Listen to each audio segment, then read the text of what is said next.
sa langit.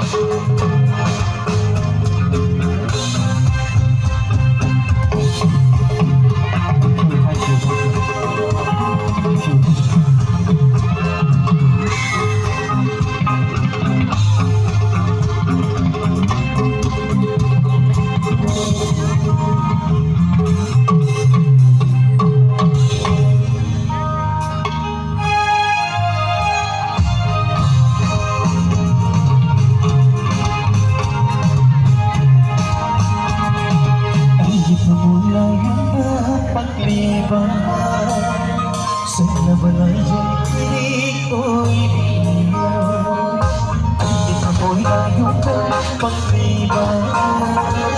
Sa nabalayan ko'y bilang sige na ito'y pag-ibig amo'y layong dahan. Nung sige na ito'y amoy layong dahan. Amoy aninay, ang mata mo'y naman.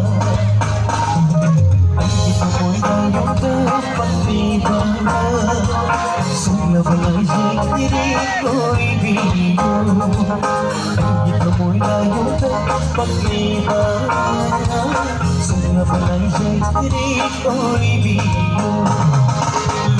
Luloy